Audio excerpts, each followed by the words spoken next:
Good evening and welcome to today's session on BIC streams. Ambedkar's Preamble, A Secret History of the Constitution of India. Joining us today are Aakash Singh Rathore and Shruti Vishwanthan. Welcome to the both of you. Before I hand over to Shruti, a couple of quick instructions. If you are here for the first time and would like to receive updates from us, do sign up to our mailing list. You can do that by visiting our website.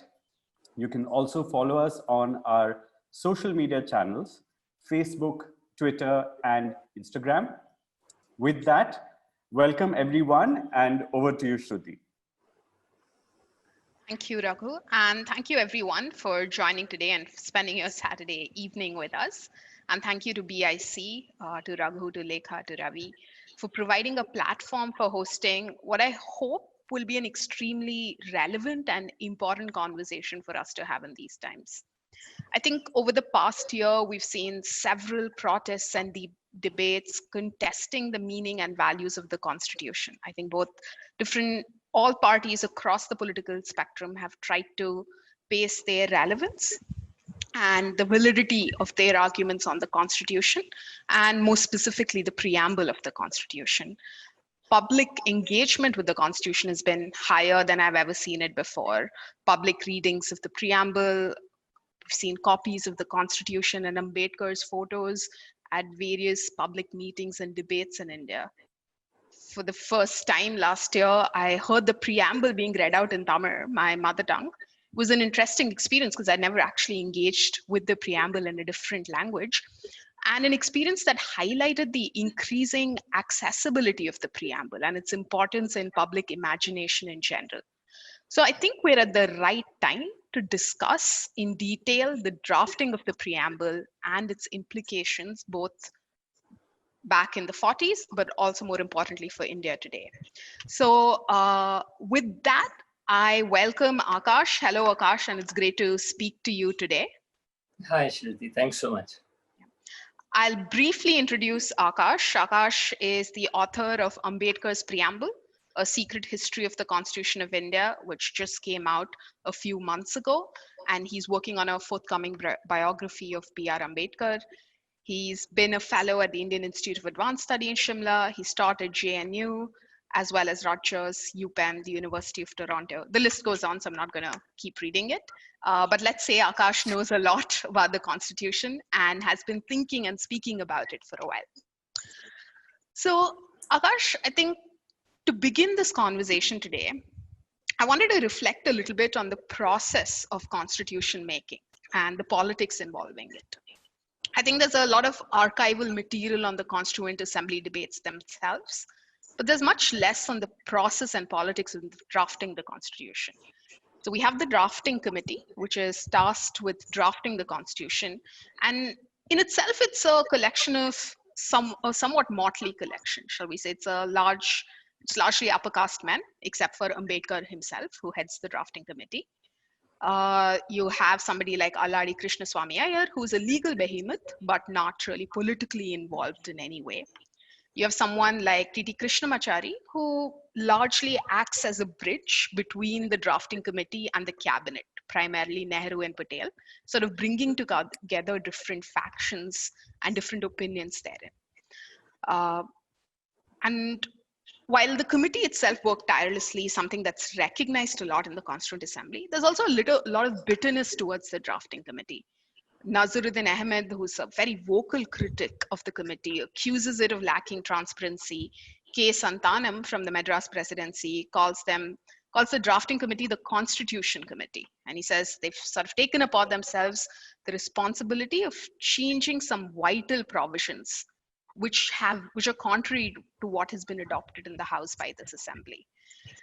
So with that rather controversial statement, I'll ask you, Aakash, to reflect both on the process of drafting of the preamble, the politics underlying it, and also on the validity of the accusations raised by someone like Ahmed and Santanam. Was it a non-transparent process? Thanks, Shruti. I just warn you of one thing: never ask a philosopher to reflect on something. But what I'll do instead is I'll try to bring some anecdotes about what was happening at the time. You know, it was quite fascinating jumping to the very end of the process in the November 25, 1949 speech that Dr. Ambedkar delivered, rightfully famous speech. One of the parts that we don't often focus on is how Dr. Ambedkar mentioned name by name each of the people in the Constituent Assembly who made his life very difficult.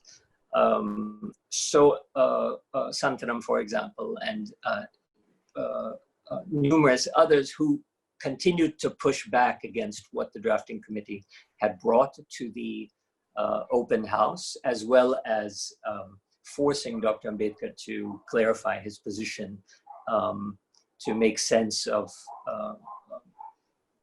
subclauses that might seem in contradiction and so on. And what Dr. Ambedkar said was, why he thanked them each name by name, was that they forced him from just a mechanical process of drafting, and obviously procedurally it's very, very mechanical, to force him to think actually about what each clause means, how it fits together, and what its value within the whole is. But there's one person that Dr. Ambedkar didn't thank, and I find that quite interesting. With Ahmed, I think Dr. Ambedkar couldn't even bring himself to see what value he brought in his critique. I think retrospectively we can see a lot of value, not just the delightful expression that we know now that he referred to the drafting committee as a drifting committee. But in addition, he raised a number of valid points. One of the most valid points is in fact where the title of my book comes from, A Secret History of the Constitution, because Ahmed had suggested that they were drafting not only not transparently. To draft non-transparently can mean, on the one hand, that they're simply taking what the open house has instructed them to do, and without allowing them further into the process, they're executing that. So without transparency in that sense. But what Ahmed accused them of was defying what the open house said.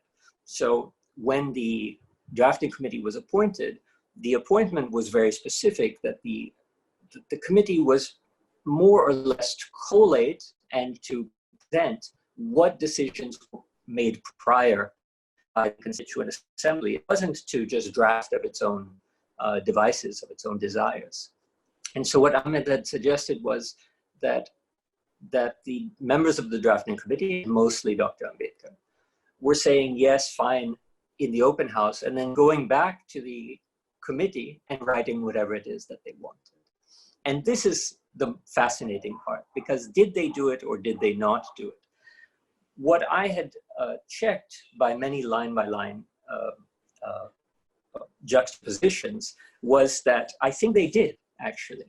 I think the drafting committee did take certain liberties in changing what was prescribed or laid down by the assembly, but this had a very important precedent.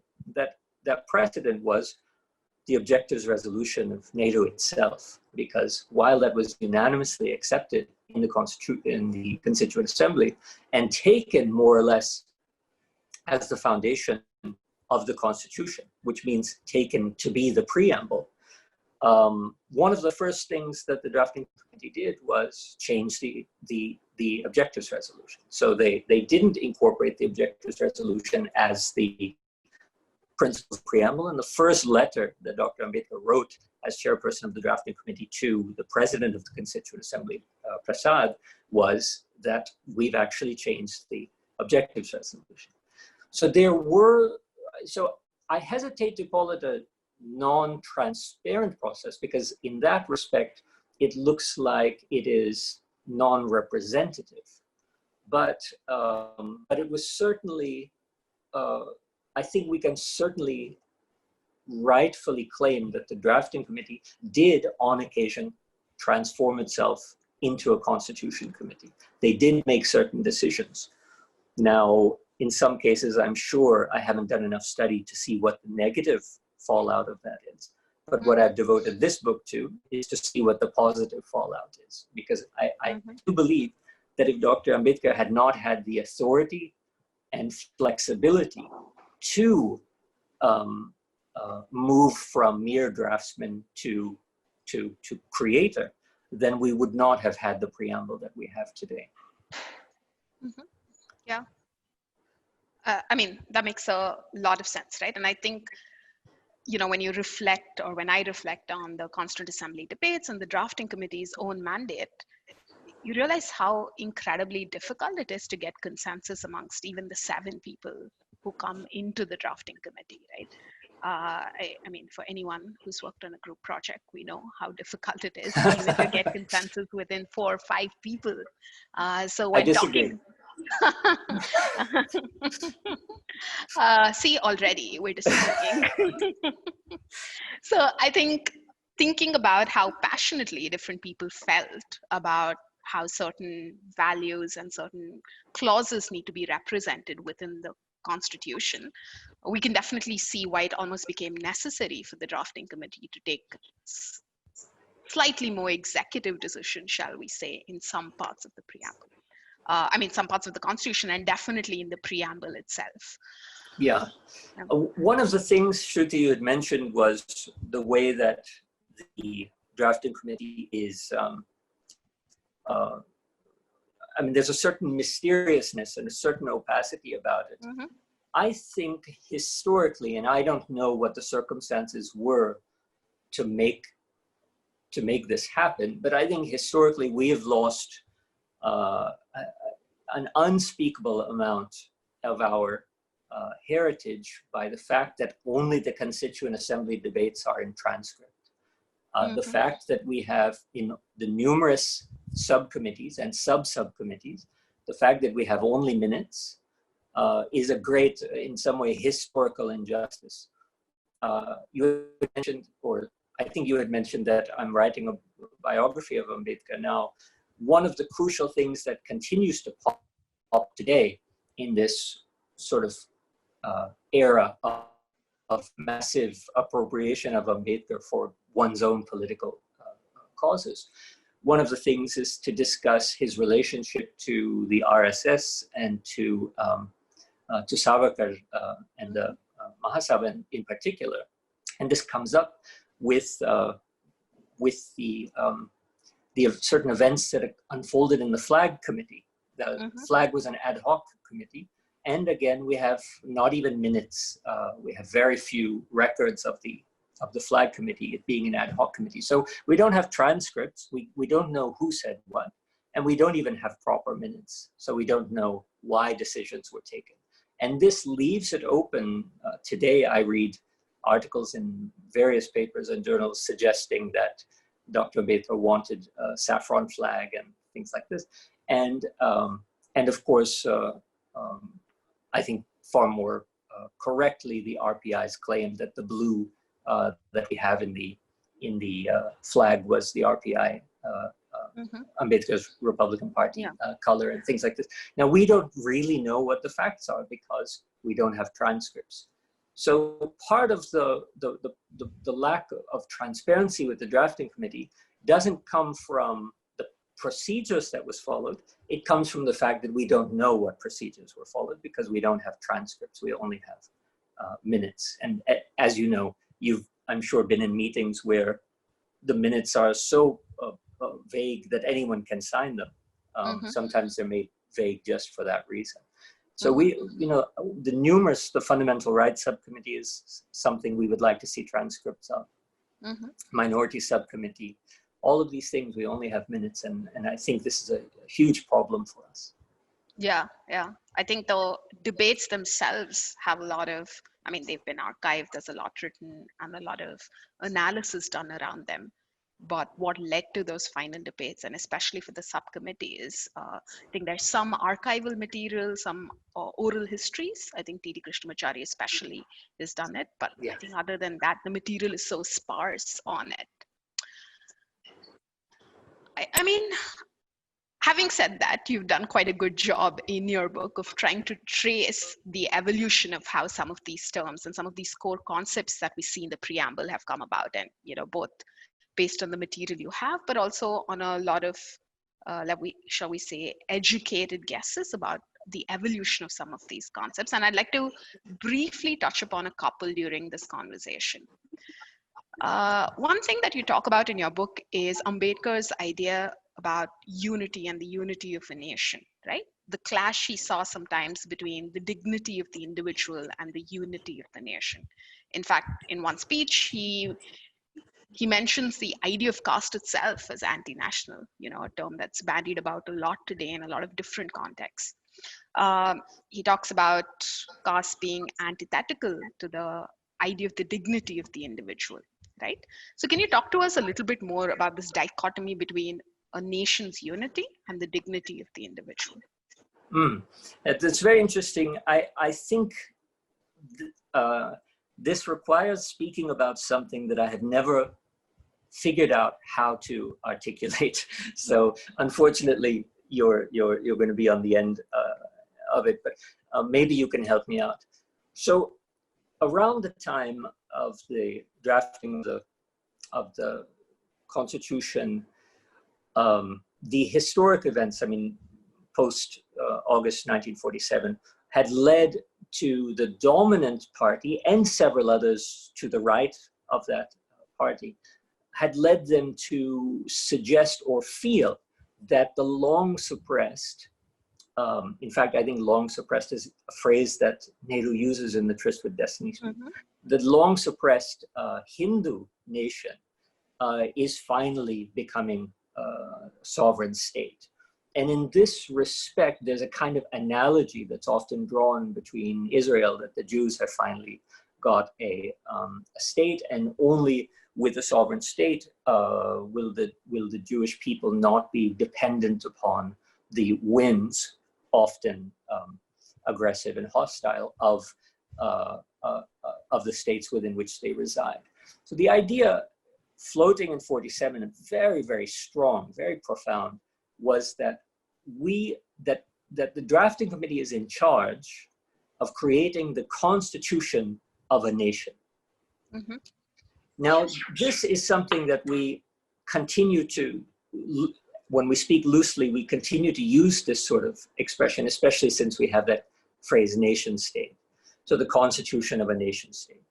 But Dr. Ambedkar had a very, very different opinion about this. And what I was surprised to learn in my archival research was that even Munshi, who was, hardcore nationalist, N.B.N. Rao, not necessarily a nationalist, but he always towed the line that he was asked to toe.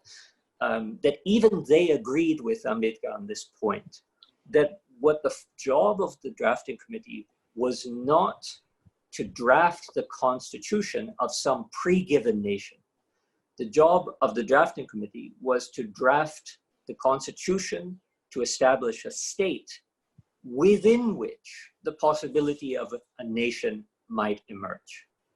And some people refer to this as the idea of state-nation as opposed to nation-state. So it is the constitution that lays a foundation for the possibility of a heterogeneous people to come together into unity as a nation. Now that is, I don't know if I managed to explain it well, but that's decisively different from suggesting that our nation is now getting its constitution. Because the real question for Dr. Ambedkar, and surprisingly even Munshi and Rao, was, well, who is in that nation? Who gets to speak for the nation? And we were not even sure what the geographical boundaries would be at that point. Hyderabad, Goa, all these other issues were still uncertain. And so the idea who represents this nation that now gets its constitution was really unpalatable to the drafting committee, more or less as a whole. Mm-hmm. So what they wanted to do was to think of every mechanism that they could to establish unity without forcing homogeneity. And so Dr. Ambedkar speaks on November 4th, 1948, when he's introducing the draft constitution for the first reading to the Constituent Assembly. He introduces this idea that it's not a unitary government, but it's not a federal government. It's something in between. And the idea here was, once again, as Dr. Ambedkar championed over and over, unity is what we want, but homogeneity is not something that we value. So the idea, which contemporary political theorists call normative pluralism. So not just that pluralism is a fact about India, we all know it's a fact. The question is it a value? Because there are plenty of us in this country who will say that pluralism is a curse, that pluralism is something that we need to transcend, and that we prefer uniformity, unity in all ways, against legal pluralism, against cultural pluralism, and so on. So what the drafting committee, and especially Dr. Ambedkar, had as the overarching and constant struggle was the construction of a possible future unity that brings in disparate elements in terms of caste, of course, in terms of community, in terms of gender, in terms of religion, that brings together different elements without forcing homogeneity. And one that, nevertheless, given what, I never know how to pronounce this word, vociferous, I think it's vociferous. They used, Dr. Ambedkar used this word, the tendency that we have to come apart, we need a strong center. So how do we get a strong center while respecting linguistic and cultural and even racial and caste and gender diversity in the country, while not falling completely apart? The idea was to focus on the individual. Mm-hmm. And this was, in some respects, quite radical.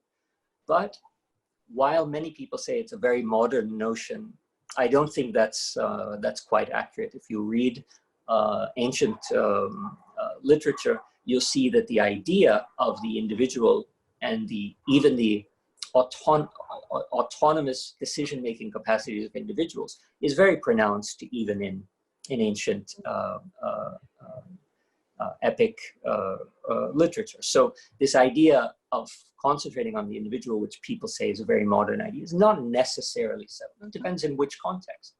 Considering that, as you know very well, considering that our constitution moves between a notion of individual and group as bearers of rights and responsibilities, it suggests a more organic notion that the individual is an autonomous principal agent, but groups, the groups to which she belongs, in fact, are also extremely important and cannot be discounted. This led to that controversy, which I think you might have been hinting about, where in the fraternity clause, where we get this notion of the dignity of the individual and the unity of the nation, later through the 42nd Amendment, unity and integrity of the nation. Yeah. Let's leave that aside. There were, I think, if I remember, 23 requests to substitute this clause with unity of nation and dignity of the individual. And Dr. Ambedkar would not stand for it. He said there's no way that he's going to allow unity of the nation to precede dignity of the individual. And the reason given, put very eloquently by Bien Rao, is because until we recognize the dignity of the individual, we will never have unity in this nation.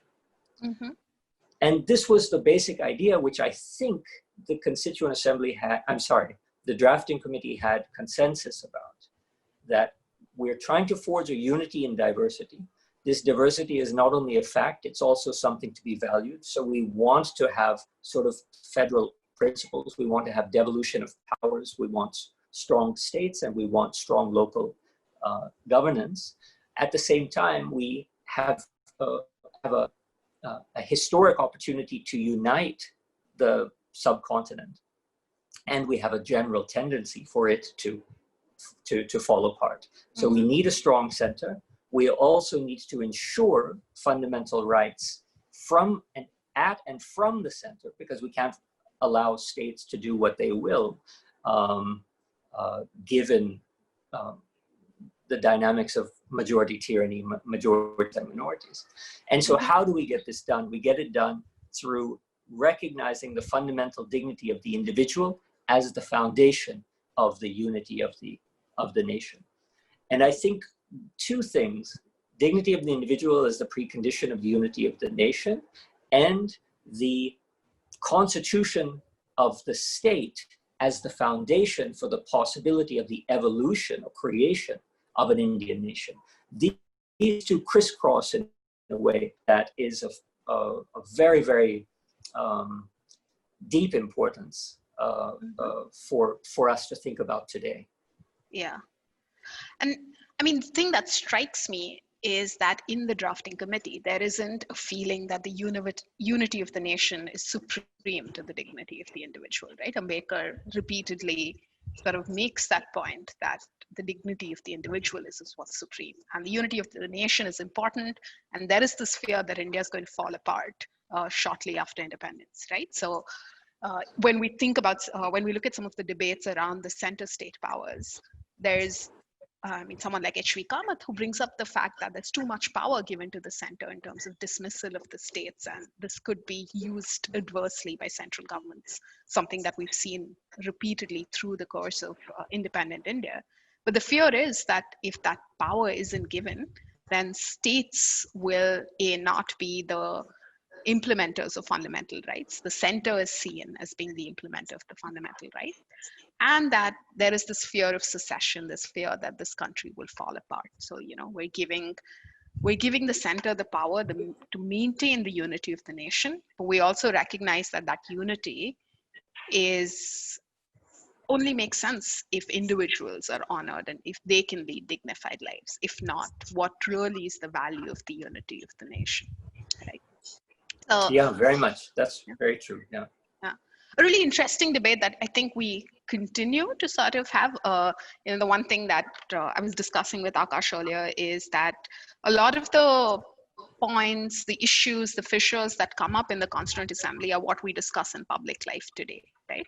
There's a point in the Constituent Assembly debates where Seth Govinda says, we accepted a secular state, but we didn't say that it would be heterogeneous cultures. We don't want heterogeneous cultures, which is, it comes up in the context of the debate of a national language and an official language. And Seth Govinda is arguing for Hindi at the time. But, there's a very strong nationalist sentiment among some members of the assembly that it has to be a homogeneous culture. We have to work towards that, even if we aren't there today. And then there are others like Ambedkar who argue for the heterogeneity of culture and, looking at a nation through the eyes of the individual, not through the unity and integrity of it alone. So definitely a lot to reflect on, even in terms of thinking about what we're talking about today, right? When we think about what it means to be a united India, and when does that gain supremacy? I don't have the answer, neither to the good members of the Constituent Assembly, but it's definitely You're a in debate. good company there. But it's definitely a debate that keeps cropping up in public life in India, right? And I think something that you brought up, Aakash, that India is the moment of creation of India is a moment of negotiation, right? We are a negotiated nation in many ways, not necessarily a historical or a cultural nation. And that's why I think the same points of fissure keep coming up again. The other thing that I wanted us to discuss briefly was this concept of fraternity that you mentioned, right? And fraternity especially is particularly important to Ambedkar. You talk about the concept of metta or maitreyi from Sanskrit, understanding fraternity from the principles of Buddhism, not as much as the French principles of fraternity. I think it's also one of the principles in the preamble that often gets not as well explored in schools and law schools. I think we say, oh, it means brotherhood and sisterhood for all fellow citizens, and then end it at that. So I think it'd be really useful to for you to talk a little bit more about what fraternity means in the preamble, especially from Ambedkar's viewpoint. Yes. If we are to look at the fundamental concepts of the preamble, if we were to just write them out, I wrote them as justice, liberty, equality, fraternity, dignity, and nation, as the heart of the concepts of the original preamble. If we are to see the provenance of many of these concepts, like justice, liberty, even equality, you find them in some form or another in the source documents. So like a Nehru's Objectives Resolution, or you find them in some form of other non-governmental writings that are bandied about very regularly throughout the nationalist movement. So there's no reason to try to attribute the usage of terms like justice and liberty and equality in the preamble to Ambedkar specifically. Everybody used them. But there are two terms that nobody used. And they're part of the DNA of the preamble and part of the evidence of its parentage. And those two terms are fraternity and dignity. Mm-hmm. But about fraternity, why it is so important, I think, is on the one hand, the fact that it was never used. And on the other hand, the fact that since the 1920s, it was a word that appeared over and over and over in Dr. Ambedkar's own writings and speeches. So it was a concept that was bypassed by the nationalist movement, but it was a concept that was picked up very, very early in Dr. Ambedkar's life. And the question becomes, naturally, with someone who had his finger on the pulse of emerging free India, why it is that Dr. Ambedkar had this side dialogue in some respects about fraternity running throughout his career. And it really is from the 1920s all the way to 1956, when in his last published book, The Buddha and His Dhamma, he clarifies that fraternity is actually metta or maitri. So how does it function and what does it mean? What I think it does in the preamble is it alters the gravitational center of concepts like justice and liberty and equality. Justice, or let's leave justice aside, liberty and equality cannot be understood without fraternity. And why that is should be pretty apparent to even, normal non-lawyers. For lawyers and for judges, we all know that liberty and equality have been two terms at tension in adjudication. You increase somebody's liberty, you have a tendency to reduce equality, and you increase equality only at the expense of people's liberty. So the first amendment to the Constitution is precisely about this, this problem, right? Understanding that equality cannot, as the judge said, suffocate liberty. So Dr. Ambedkar, on one side, in a procedural way, he thinks that fraternity is the answer to solve this constant zero-sum game between liberty and equality. You in your freedom, if you exercise fraternity with someone, a fellow citizen, can understand that the aggrandizement of your liberty is not necessarily to the advantage of your fellow citizen. And through the exercise of fraternity, one can understand that as I claim a greater share of redistributed wealth or posts or positions or seats, like to reservation or something or another, that it does take a toll on the naked concept of liberty. It's only through fraternity that a bridge gets formed in my refusal to see that my demand for more liberty is at the expense of your equally valid demand for equality. So from very early on in Dr. Ambedkar's life, he saw fraternity as a necessary bridge to balance the constant, long-standing tension between liberty and equality. But as he evolved, as his thinking evolved, and as his work in government and eventually constitution making evolved, fraternity took on an even more important role, because the famous speech, November 25, 1949 speech, is very well known for having spoken about the life of contradictions that India is going to enter into once this new constitution is adopted. Because what the new constitution brings to us is a kind of equality, political emancipation. But at the same time, we're a social and economic system where inequality is the order of the day. So in Dr. Ambedkar's final speech before the vote passing the constitution on 26 November, on the 25th November, he said, with this constitution, we will enter this life of contradiction between our political freedoms and our social and economic unfreedom. Fraternity then took on that role for him as the only way that fellow citizens would see this contradiction and be motivated to address it. And this occurs in two different ways. One way, what he in November 4, 1948, using the draft constitution, a very famous for all lawyers, the idea of constitutional morality.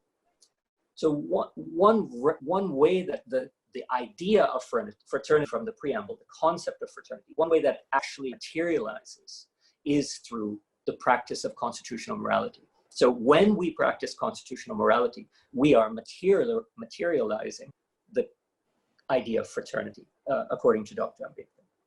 And it's only through practicing constitutional morality that we can begin to loosen this life of contradictions that we live between our political emancipation and our social and economic feudalism. This is what our society was and remains to a large extent to be.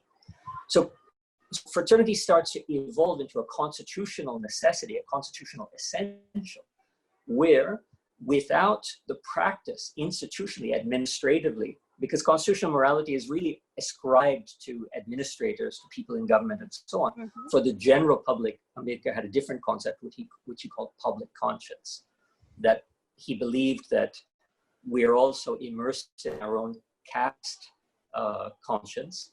I get very upset when something happens to someone of my caste. You get very upset when something happens to someone of your caste. But where is the outrage when something happens of a caste that I consider beneath me or alien to me? So Ambedkar said, since we're all tied up internally into our caste, we have caste consciences. We don't have a public conscience where I see an injustice done to someone of irrespective of caste, community, gender, whatever, and I am outraged. So until the point that a citizen becomes outraged when she sees injustice done to anyone of any caste, community, race, ethnicity, and so on, until that time, the citizenry has not developed fraternity in the constitutional sense. And until the time that the public administrators, whom Dr. Ambedkar had pointed out, providing a great deal of evidence, in fact, document after document, was entirely packed, more than 99% by high caste, so-called high caste people, until these people who are, by virtue of their caste, kind of indoctrinated into accepting Varna Dharma as a way of life, until they transcend this cultural baggage that they bring and realize that our constitution does not recognize Varna Dharma. It recognizes only the Dharma of the individual citizen as such. If administrators from various orthodox backgrounds can't transcend their orthodoxy and exercise constitutional morality, then there is no hope for our constitution to take hold. So fraternity, from early on in Ambedkar's life, and as it evolved till the very end of Ambedkar's life, continues to take these different functions that are essential for democracy to flourish. Liberty and equality are, of course, constitutional essentials, but people, as you rightly pointed out, neglect fraternity. I mean, I can just ask you, I can probably name off just the top of my head 7 or 8 books on liberty and on equality. How many can you name on fraternity, where someone has just sat down to explore this concept? I can't even think of one, and I specialize in the topic. So it's just something we have abandoned. But Ambedkar thought it was not something we can abandon. It is a constitutional essential, because the Constitution is just a framework, and that framework is brought to life by living, breathing souls. And if these living, breathing souls do not practice constitutional morality to breathe life into the morality of the Constitution, to breathe that into society at large, or if people continue to be internal and only obsessed with their own caste or their own class or their own gender and don't practice public conscience, then there's no way a constitution, no matter how good, will have any social and economic impact throughout the country. So fraternity is really a crucial concept, and it is, I mean, it's hard to say enough about it. I could continue how it develops in the 50s for him, but we'll leave that aside. Yeah. I think Ambedkar is the most eloquent and is able to articulate what he means by fraternity the best. But I think a lot of the other members of the Constituent Assembly also recognize that there's need to step out of our tribal identities in a way, right? And a constitution is only as good as the people who use it and the way in which it is used. And I think fraternity is able to capture that, but because of the fact that it doesn't find its way into the fundamental rights or the more justiciable part of the Constitution, it would, I think, is the least used part of the Constitution, not just in public life, but even if we think about courts and judgments, right? I can't really think of that many that have talked about fraternity or talked about how it is relevant to public life. So I think a lot of the fears of both Ambedkar and others in the Constituent Assembly, what they had around constitutional morality and this ability to transcend our own individual interests and look at the spirit of the Constitution, those fears have come to pass in a large many spheres, right? I just briefly, before I move on, I can see that there are already questions coming in. Please do keep posting them. We'll be getting to them shortly, right? But yes. Shruti, can I just mention one thing? Sure. Going back to the first topic of the conversation, when I had mentioned that Dr. Ambedkar had written a letter to the president of the Constituent Assembly to state that the drafting committee had strayed from the objectives resolution, had introduced completely new concepts into the Constitution, fraternity was one of the words that Ambedkar had mentioned.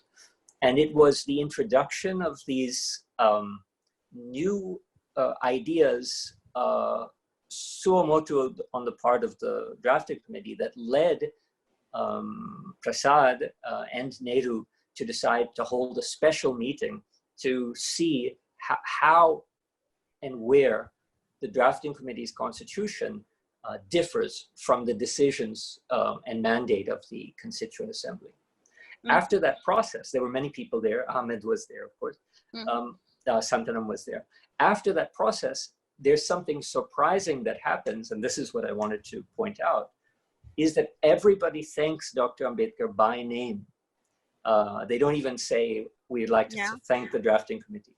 They said, we want to thank Dr. Ambedkar for introducing the idea of fraternity into the Constitution. And I find this fascinating because if you look at the political background of each of the people who expressed their thanks, they come from Marxists, they come from nationalists, and they come from Hindu Mahasabha members. That means we have a very broad spectrum of consensus thanking Dr. Ambedkar for unilaterally introducing a concept that none of them had thought of. And And I think this is something we need to remember today. We've forgotten largely fraternity. Constitutional morality makes its rounds, of course. Na's foundation decision was very eloquent about it, and so on. But one thing that I think is significant, and that I really want to mention in these polarized times that we have today, is how across the political spectrum, people during the Constituent Assembly who disliked Ambedkar personally thanked him for having the foresight to see that fraternity was the only thing that was going to maintain unity in the nation. Yeah.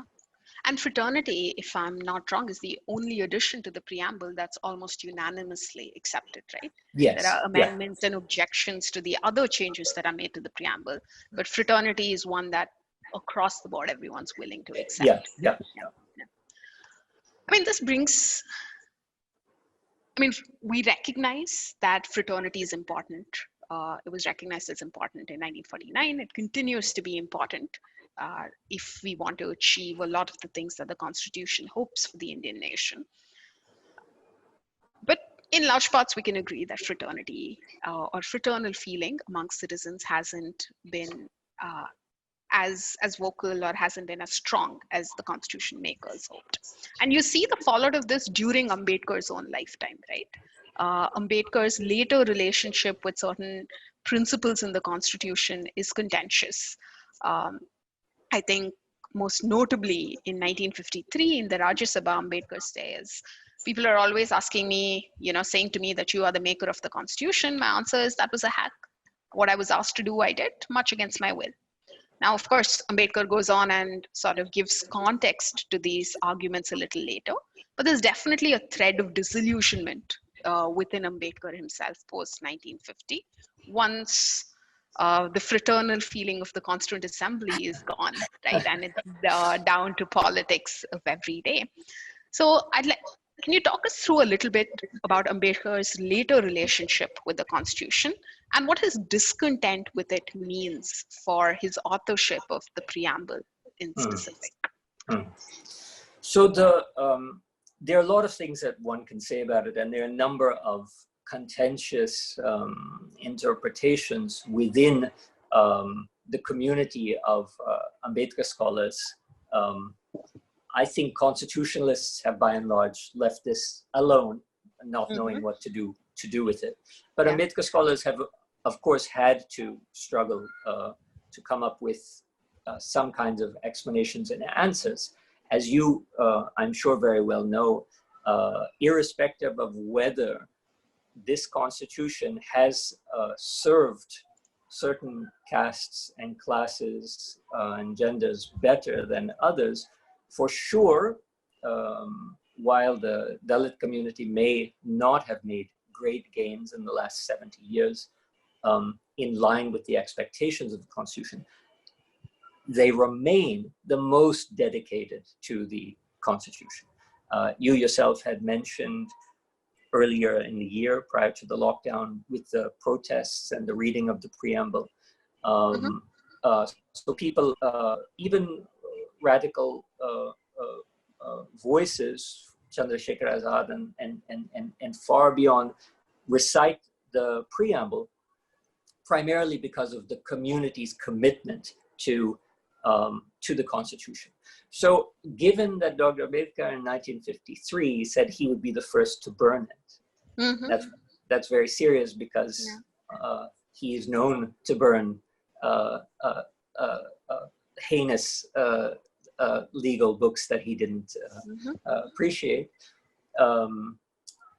Given that he'd said this, the community has long struggled to put it in its context. Now, there are two basic interpretations. One by Anand Teltumde, who I've taken a personal vow that whenever I'm in a public forum, I want to elicit support for the great man who he is.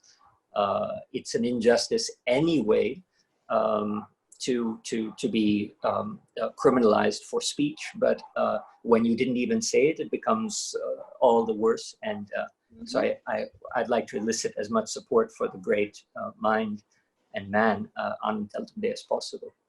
That said, he is wrong about Dr. Ambedkar's retractions made in 1955, 1956, where he attempted to reestablish his commitment to the Constitution and his faith in its potential effectiveness.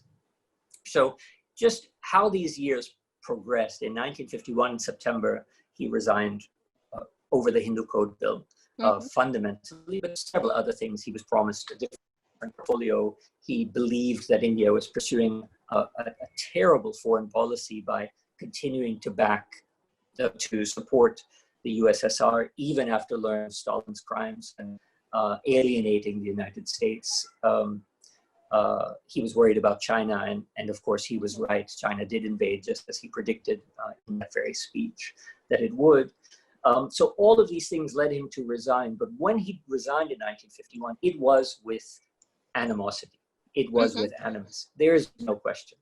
And from what I can see, studying his life carefully, 51, 52, 53, he became increasingly bitter. His letters, personal letters, were bitter. His speeches, public speeches, were bitter. His feelings of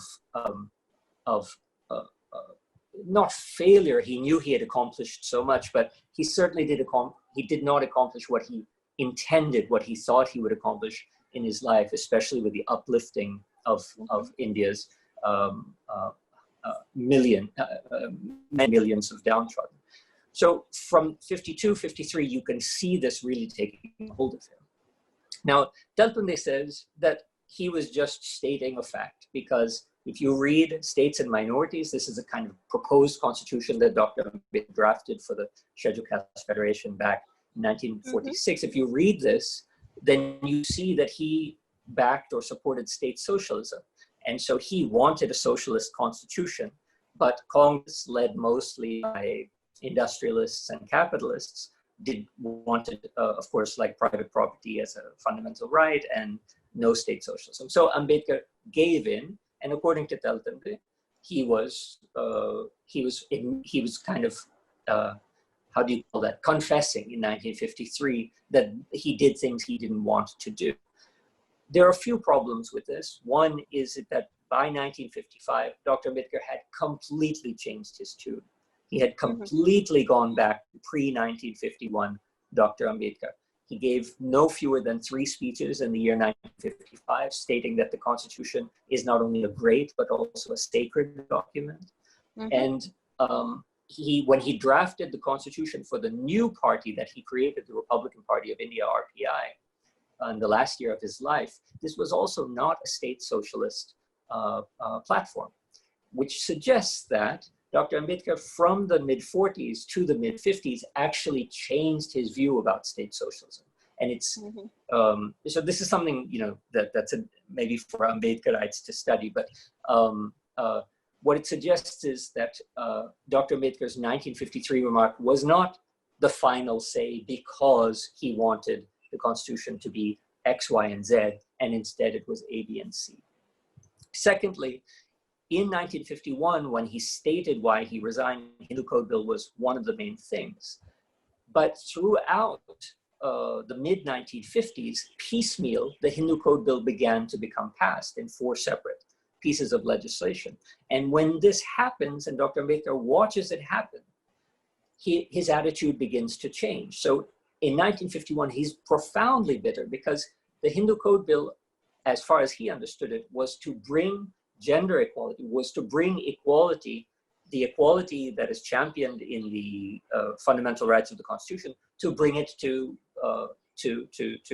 women in terms of inheritance and succession and so on. And he couldn't understand that the very parliament, which had been the Constituent Assembly, could not stomach realizing substantively the equality that it had just laid as the foundation of the Republic. But as he saw 53, 54, 55, that the Hindu Code Bill was being passed, this initiated his change of heart. from 53 to 55. Another thing that happened as a result of what he said in the Rajya Sabha was the Untouchability Abolition Act, which he wanted to call the Civil Rights Bill. This was passed after 1953, and possibly, according to one historian, Gail Onven, I'm still researching it, possibly, she argues, precisely because of what he said. It made such an impact in the parliament, both houses of the parliament, that people actually turned their attention to passing the Untouchabilities Abolition Act. Right, I've forgotten the proper name. So, so once that act was passed, which is something he wanted done from the 1940s, once the Hindu Code Bill was incorporated in 4 separate pieces of legislation, Dr. Ambedkar's attitude changed entirely about the Constitution. So 1955, he's rescinded what he said in 53. He's explained it with that funny analogy that he said we had created a temple for the devas to come. Who knew that the asuras were going to occupy? Yeah. And that takes me to the final point. If you don't, you wanted to jump in, and you should. Go ahead. This is just a little fascinating. There are only 2 places I can find in all of Dr. Ambedkar's corpus, thousands and thousands of pages, 2 places where he's used this expression about asuras and devas. One is there in his explanation for why he had stated that he would be the first to burn the Constitution. The second is in his book that was never finished, the opening pages on his book called Revolution and Counter-Revolution in Ancient India, where he argues that devas and asuras are just mythologized warring races or castes or tribes in ancient India. We need to understand Indian mythology and epic literature in terms of actual historical processes of the formation of ancient India. Now, why that matters is because that book was about Buddhism as the essence of the origin of democratic ideals in India. And the table of content of this unfinished book talks about the revolution, social revolution of Buddhism, the counter-revolution, which is an inegalitarian principle of graded inequality. And then the new revolution, which happens when? In 1950, when the Constitution is passed. And so Dr. Ambedkar saw the Constitution in the last moments of his life as a revolutionary reinstantiation of the Buddhist principles of equality and emancipation that were indigenous to India's long but buried history. So the way that his ideas towards the Constitution evolved was both because of what was happening politically, but also what was happening internally as he studied Buddhism more and more profoundly, more and more carefully, and realized that fraternity and constitutional morality is nothing other than loving kindness. And you see by 1955, his letters change, his tone changes, his writing changes, and that bitterness that he felt and experienced from 51 to 53, that erupted in that I would be the first to burn the Constitution, changed radically as he immersed himself into Buddhist deep study of Buddhism and its relation to Indian history and society. Yeah. I mean, this thread of Ambedkar sort of struggling with the non-realization of some of his more radical notions, right? I think the constitution that the Scheduled Caste Federation writes is really radical in many ways if we think about it today. He talks about resettlement of castes, right? He says all the scheduled castes should be resettled into new villages. You break the social discrimination, but you also break the economic means of discrimination. Of course, nothing like that is ever even discussed, right, in the drafting committee or in the Constituent Assembly. So you sort of see the struggle between Ambedkar, struggling between what he wants, this radical new version of equality that he hopes for India and for Dalits and for women in India, and the reality that that isn't happening, not in the 10-year gap that many people thought, that in 10 years India would be a radically different nation. but at the same time recognizing that incremental wins are happening. So sort of knowing where the destination of equality that Ambedkar wanted to see, but realizing that he wasn't getting there fast enough, and he wasn't going to see it in his lifetime, right? As he realizes his health is deteriorating, he realizes that's not something he's going to see in his lifetime. So the struggle there is something that becomes, I think, apparent in his writings from 50 to 56 in the evolution that you just sort of traced out now. There's a lot of questions and I want to get to them, but I'm going to ask you one final question, Aakash, before we move to the audience questions, which is, why does it matter who wrote the preamble? In your book, you've talked about different theories, right? That people attribute the UPSC view, as you call it, which is that Nehru and the Objectives Resolution led to the preamble. There are people who credit B. N. Rao with it, people who think it's like this happy amalgamation of everyone's views in the drafting committee. But you make a very compelling case for why it's Ambedkar and Ambedkar alone, right? So why does that matter? As you know, I'm not one to answer questions briefly, so I'm going to try. Okay. In as briefly, I'll cut you in a bit if it's going too much, because I do want to get to the questions, but yes, please go ahead. Yeah. So what we see with liberty, with equality, with justice, what we see with certain concepts, the preamble, is the final manifestation of many decades-long nationalist struggle, a many decades-long struggle against an external imperial power that as many post-colonial constitutions capture, that sort of in a resounding way declare our fundamental liberty, irrespective of our color or religion. This is very important in the situation of imperialism and colonization. But the preamble is not merely that. And if it were authored by Nehru alone or B. N. Rao alone, that is what you would get the sense of. What our preamble is a testament to is not only the crystallization of decades of national struggle against an external imperialism, it also captures the blood that has gone into a millennia-long struggle of internal oppression, of our feudalism, of the tragedies and travesty of caste inequalities, and those which Dr. Ambedkar, from the moment of his birth, experienced till the moment of his death.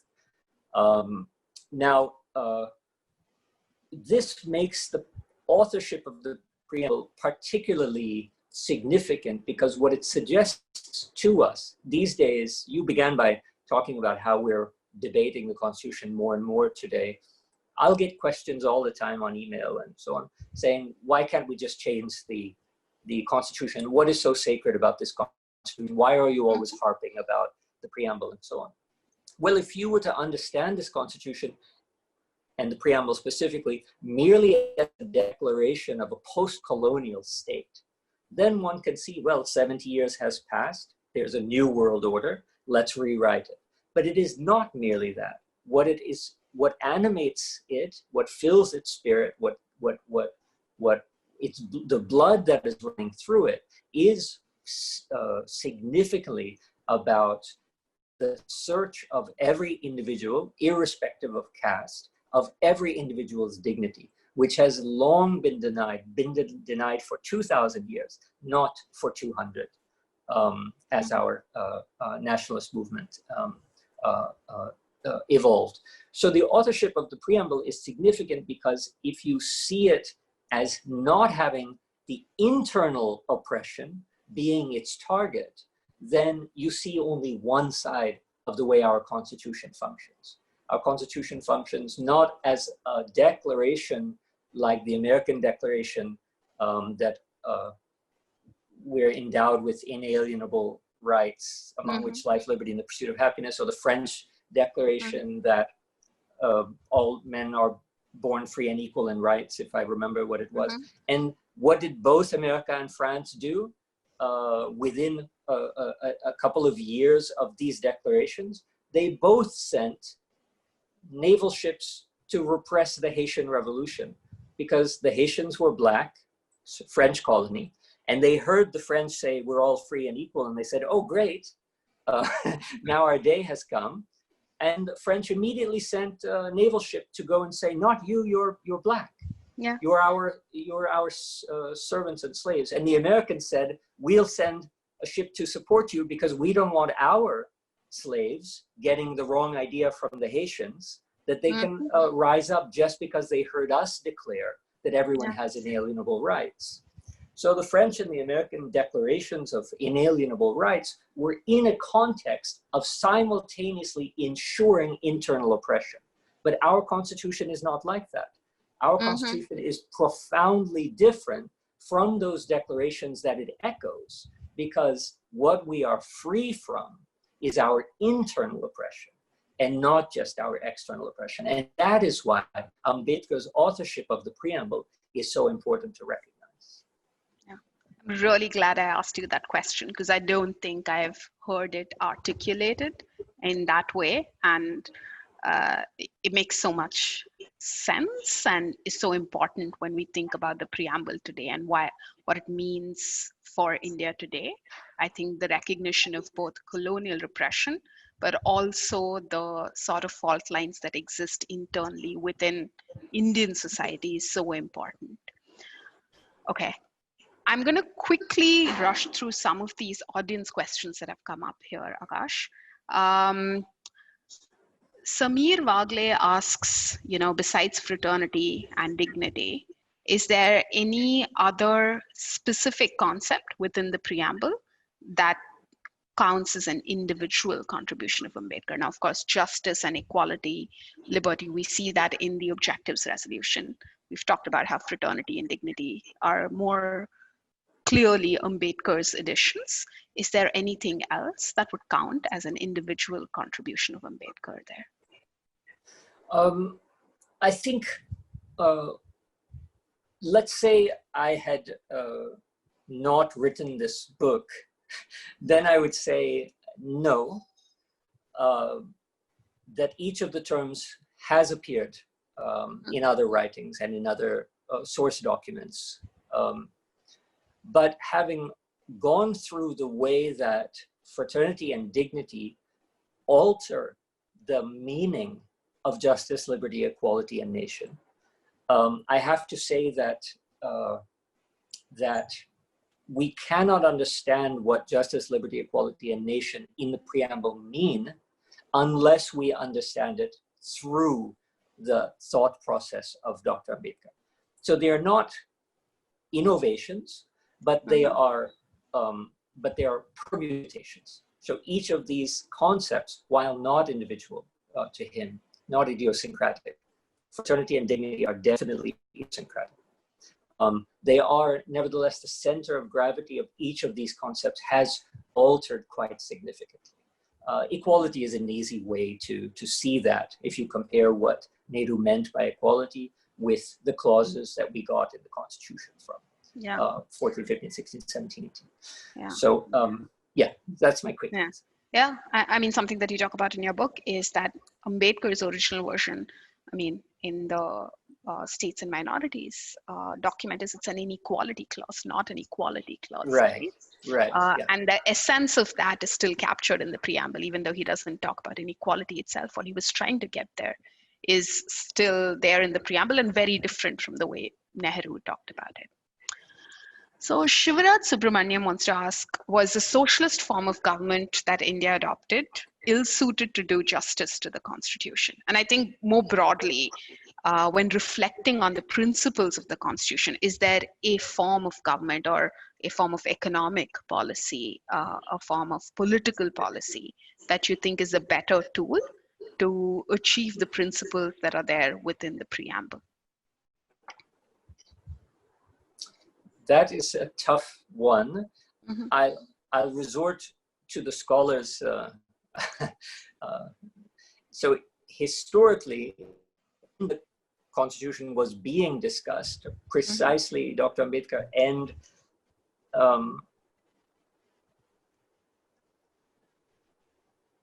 I've forgotten the other draftsman, articulated that the political dispensation of this constitution permits subsequent parliaments to determine the economic arrangements that are most suitable.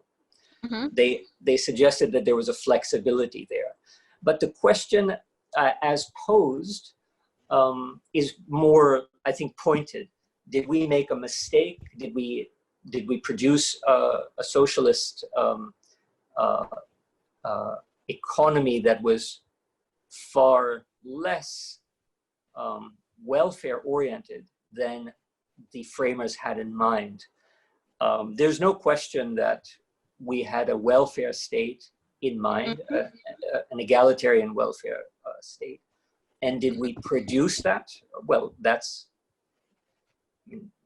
not a question you have to ask a scholar. You can just look out your window and see the problems that we faced in producing a welfare state. Yeah, so I don't really know. I mean, Shruti, maybe you have, Shruti has left. She didn't like my answer. I think, Shruti's had some problems with her internet. So I'm just going to wait for her to come back. In the meanwhile, perhaps I think I can ask you a question from the Q&A section.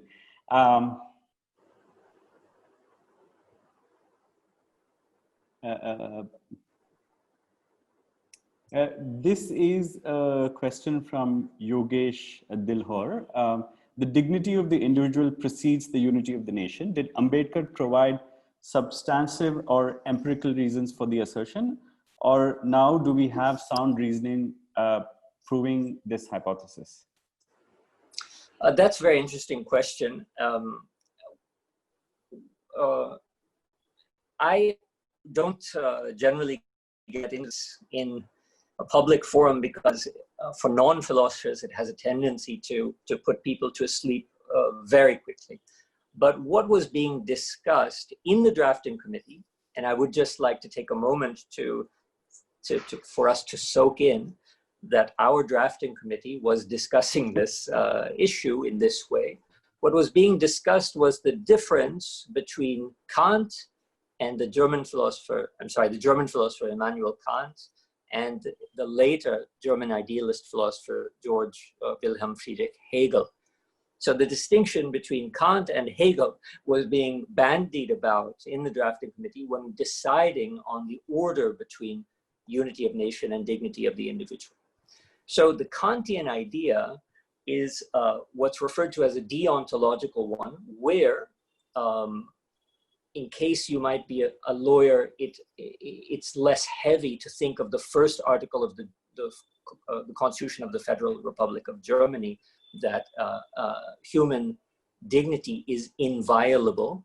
And the second clause, after human dignity is inviolable, that it is the responsibility of the state to protect and preserve human dignity. Now, this was the Constitution of the new German Republic after they had spent a decade degrading human dignity in a manner unprecedented on the earth. So it's obvious why they should put that as their first article. But the drafting committee was more or less convinced that India had not done a very good job either externally or internally of protecting, preserving, and promoting human dignity. It had done a great job of protecting and preserving the unity of the state. The British fought long and hard to achieve this through various treaties, various machinations, and so on. So what we could count on, as history has shown us, is that the state will always endeavor by any means necessary to preserve its sovereignty and integrity. But what the state cannot be relied upon to do is to protect and promote individual human dignity. So this discussion between Kant and Hegel led the drafting committee to come to consensus that we must have dignity before nation. But B.N. Rao, who was a brilliant sort of administrative mind, said, you cannot take a German philosophy conversation to the open assembly and convince the Constituent Assembly that it's because we prefer Kant to Hegel that we're going to have dignity first. So he thought of something very ingenious. During the time that B.N. Rao was exploring the constitutions of other countries to create the draft, the original draft that would serve as the basis for the drafting committee, he had come across the Constitution of the Republic of Ireland. And if you read the Irish Constitution's preamble, you'll see that you can just replace the word Ira with India, Ira being their word for Ireland. You can just replace the word Ira for India, and you get some of the clauses of our preamble. So he said that in our preamble, Shruti, you're back. In our preamble, the Irish Constitution orders the dignity of the individual prior to the unity of the country. It doesn't use the word nation, it uses the word country. And so B.N. Rao convinced the assembly that this was really a precedent that had to be maintained, that we, since the Irish Constitution, from which we can borrow this line, used dignity before country, we will use dignity before nation. So it's interesting because the drafting committee had a philosophical conversation, came to a conclusion that is of profound historical importance, considering the Holocaust, considering the ravages of imperialism, and considering the nature of the state to always preserve and promote its own sovereignty, the Hobbesian Leviathan, as political philosophers say, over the dignity of individual citizens.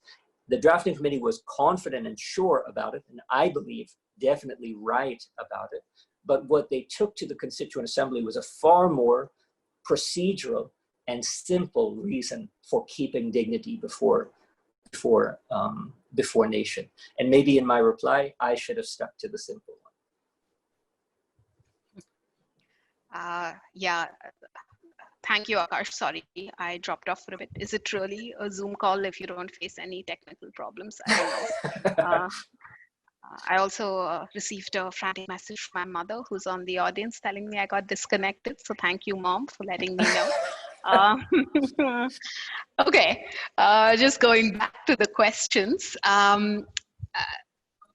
Shiv Prasad has a question, or Shri Prasad, I'm sorry, has a question around why certain terms in the Constitution, so minority, public interest, morality, why are they not defined, and why is their meaning quite vague within the Constitution? And what was the thinking of the leaving certain terms undefined?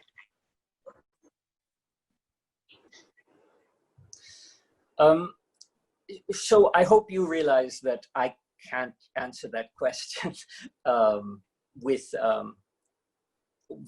total veracity. I can give you my intuition about it, and maybe it won't satisfy you, but it's quite straightforward.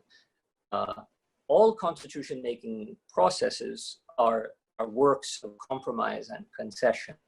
I myself did my Master of Law, my LLM at Central European University, which before it was in Vienna was in Budapest, and it was just a decade after the fall of the wall.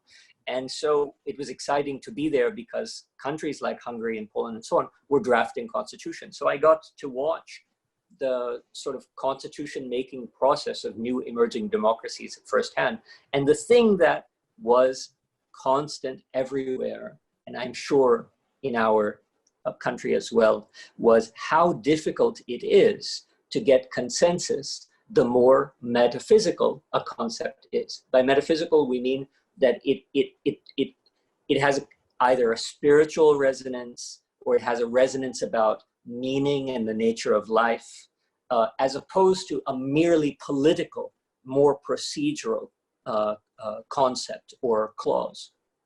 The more metaphysical things get, what is morality, the more difficult it is to get any consensus. The more procedural and straightforward things get, the easier it is to get consensus. So I think the vagueness would be a natural product of the constitution-making process. At least that's what I witnessed in my own lifetime. So intuitively, that's how I would explain what happened in 48, 49 as well. Mm-hmm. Shruti might know this better. She also has great grasp of all of these issues. You're too kind, Aakash. No, I was going to say that the thing to remember is also that, you know, the executive has a very huge say in drafting the constitution. Yes, the drafting committee with Ambedkar, you know, does the bulwark of the work, but Nehru and Patel are constantly consulted. There is an understanding that this is a constitution that all has to be implemented, right? And the executive has very strong opinions on that. So some of the vagueness in definition can also, I mean, is also government necessity, right? You, like Aakash said, you don't want to define it too rigidly, and part of it could arise from that. Arpita wants to talk about the inverse relationship between dignity and fraternity, much in the same way that we talk about this tension between equality and liberty. Is there also this tension again, because one highlights the importance of the individual dignity, and the other is about transcending the individual in fraternity?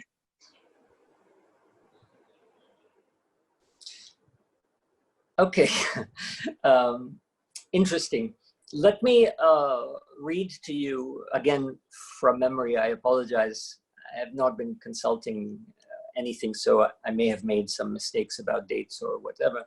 Let me try to tell you the original February 6, 1948 fraternity clause that Dr. Ambedkar had drafted. It goes like this. So the justice, liberty, equality, and fraternity, so as to assure the dignity of the individual, irrespective of caste. If I remember correctly, this is how the fraternity clause of our preamble first saw the light of day on February 6, 1948. Fraternity, so as to assure the dignity of the individual, irrespective of caste.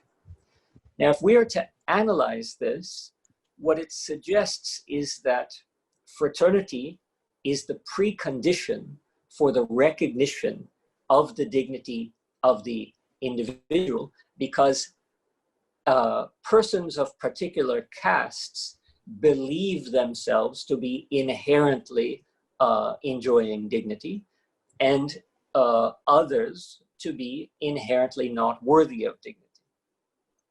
So there is a commandment in some respect built into this, that the dignity of the individual can be secured only by fraternity, which is the transcendence of caste distinction, or the attributes of caste distinction, qualitative attributes that are assigned, what Dr. Ambedkar referred to as graded inequality. So some of us are more equal because we stand in a hierarchy of graded inequality, and some are less equal. At the very bottom of this lie women, tribal and Dalit women. So, and at the top of this hierarchy, Brahmin men.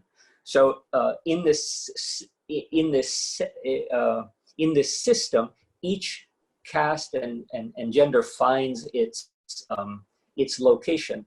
And considering that every single person in this system has a ready pool of people that it can exploit, that it can exercise, that it can enjoy its dignity over, that makes this system very rigid and difficult. So it's not just class warfare, bourgeoisie against the proletariat, which is very disruptive. Graded inequality locks everyone in place, allowing everyone to enjoy the spoils of inequality. I have power or advantage over people of so-called lower castes, and even people of the lowest or outcasts have the possibility of enjoying power over women or transgenders or what have you.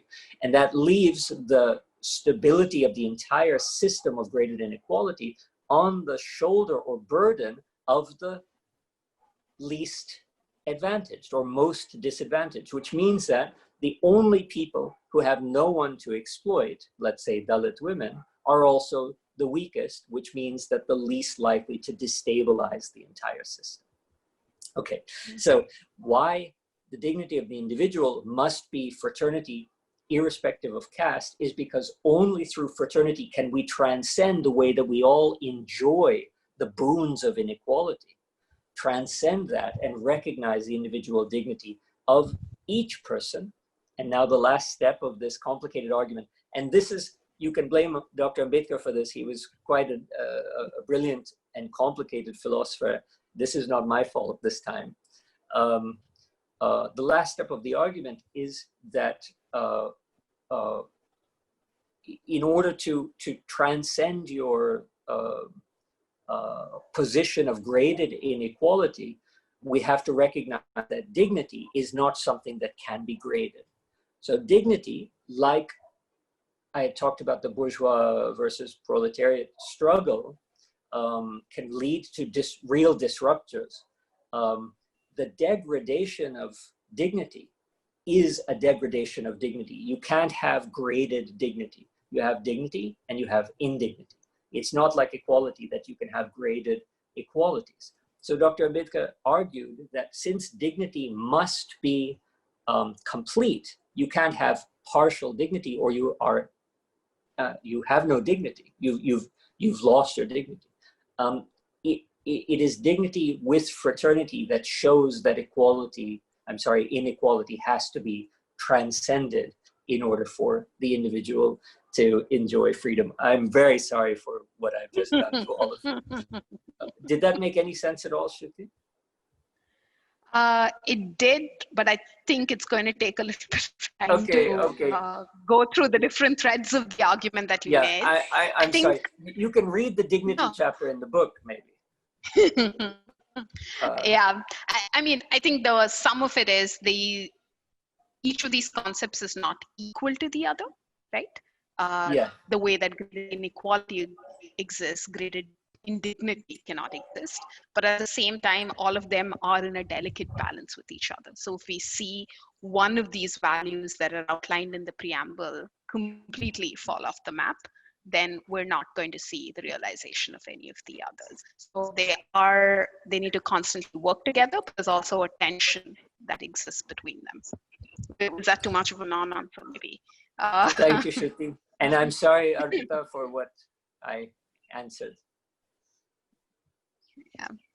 I think with that, we have about a minute left for our time today.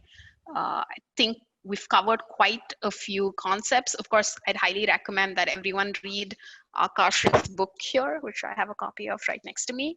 I found it to be very lucid in terms of how it explains these kind of complicated and also constantly evolving concepts. So do take a look at that. But otherwise, thank you so much, Aakash, for your time today. I think it's been a learning experience, most of all for me. I think I have learned so much more about how to view the preamble and the Constitution today. So thank you very much. Thank you so much, Aakash and Shruti, for an absolutely fascinating discussion. I, like Shruti said, learned a lot as well. So I'm going to definitely go get a copy of your book soon. And thank you, audiences, for joining us. Thank you again, Shruti and Aakash, for doing this for us. See you soon. See you in the next program.